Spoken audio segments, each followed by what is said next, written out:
Hi, I'm Renee McLaughlin, certified health coach, and today I am joined by my business colleague, Joy Pavant. Say Joy.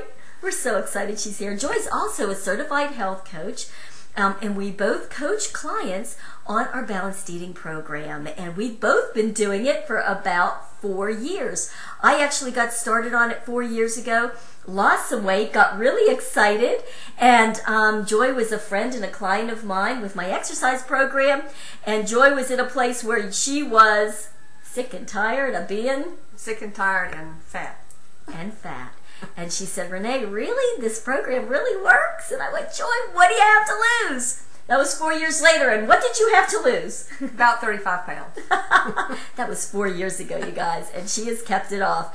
So today, Joy and I thought, you know what?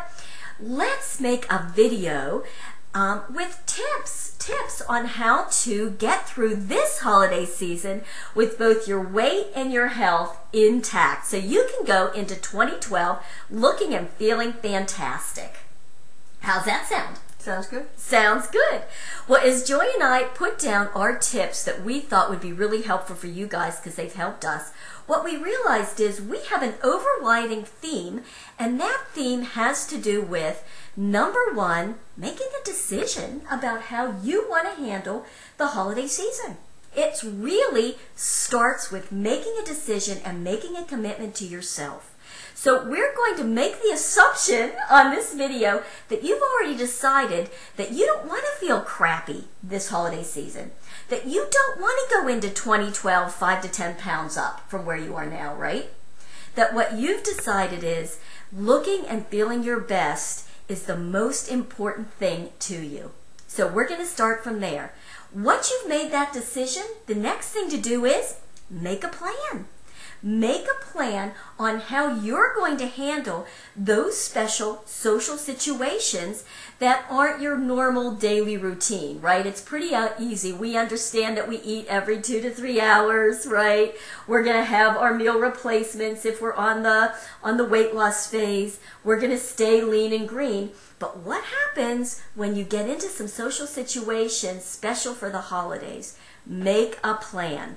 And so one of the first things that Joy and I came up with in making that plan is when it's time to go to a party, what do, Joy? You continue to fuel just like you have on the 5-in-1. You eat every 2 to 3 hours, eat probably right before you go while you're at the party, and I'll take that a step farther. Use a small plate and put the food on it that you're going to eat and get away from the table, because if you're like me, I would just keep nibbling all night if I sit there and stay close to that food. Oh my gosh, absolutely. So Joy, actually, you're right.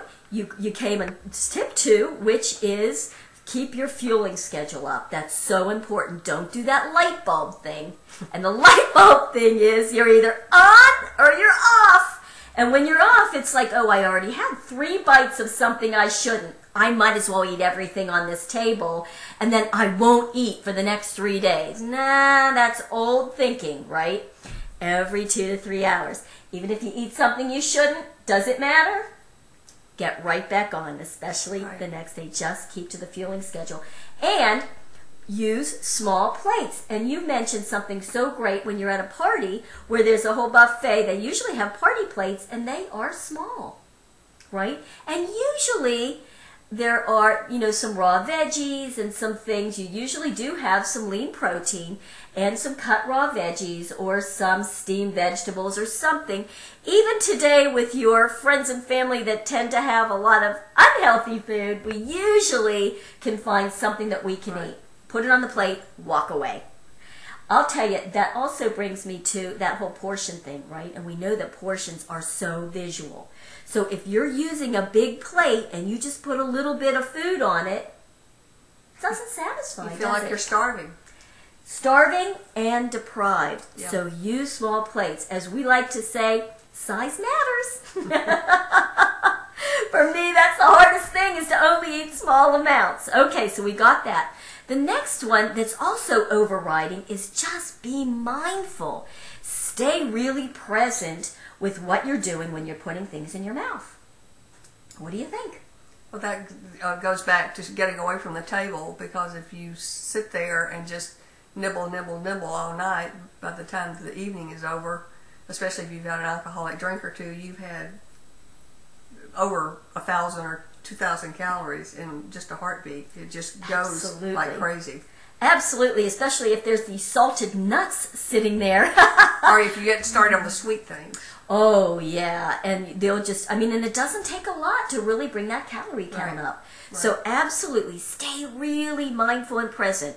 When you eat, put something in your mouth, chew, chew, chew, chew. Really enjoy it, swallow it. Wait a minute before you take that next bite. Staying mindful and going slow are two huge habits of health. They will go a long way for you, right? That's right. Awesome. All right, let's talk about having a plan for dealing with those saboteurs in your life, right? Here's what I mean by saboteurs. Saboteurs are those friends and family members who say, "Oh, darling, what do you mean you're on a diet? You're so skinny. You don't need to. I want you to eat a little of this. I made that dessert for you. And you've loved it when you were 2, and I made it special for you this time. You must eat it." And you're like, "No, I'm not 2 anymore." And so, the people that are saboteurs, and they're there all the time in just about every social situation. They're everywhere. They're everywhere! Especially when, you're with family. Because there's all kinds of emotional stuff, right, that goes on between family members, especially when it comes to food. Because we know food can be control. Food can represent love. Food can represent so many things in family dynamics. Don't let it get you off track, okay? So here's a great tip that I have found that really seems to help a lot of clients. If you go into the social situation and you announce that you're on a special diet to lose weight, they're all going to come at you, okay? So instead, what I tell people to do is say, I was just at my doctor, and my doctor is very concerned about some things that came back on a blood test, and so the doctor has insisted that I stay on this particular nutrition program. It's a low glycemic, low fat diet. I have to really watch myself, and I promised my doctor I would do that. And that gives the third party the control there and takes it away from you, so that you're not doing this because you want to necessarily. It's someone else, your doctor, who's going to argue with your doctor. Says you have to do it. Exactly. Who's going to say, "Oh no, we want you to be sick"? No, that would really not be politically correct. But getting you off your weight loss program would, because saboteurs really are there. They're saying those things to you because they feel guilty eating and drinking things that aren't healthy. And when you're there acting what they say is being good, right, moralizing the eating, you're being good and I'm being bad. And that's one of the things we coach around. You're not good or bad. You're just eating foods that are either helping you or not helping you. Very big paradigm shift in thinking, right? Yes. So try that. We'd love to know how that helps you. Right. Awesome. All right, here we are, down to the very last tip. And that is, these holidays really aren't just about, overeating and drinking to excess and giving away a lot of presents. Although the present part is kind of nice, isn't it? But what we feel is that the holidays really are there just to feel so grateful for all the blessings that we have in our life. And I just want you all to know that you are all incredible blessings in my life. Joy, you are, your husband is, all the health coaches that work with me and all my clients. And so in that vein, I'd love to wish you all just the merriest, happiest of holiday seasons. Happy holidays, everyone, and enjoy. Happy holidays!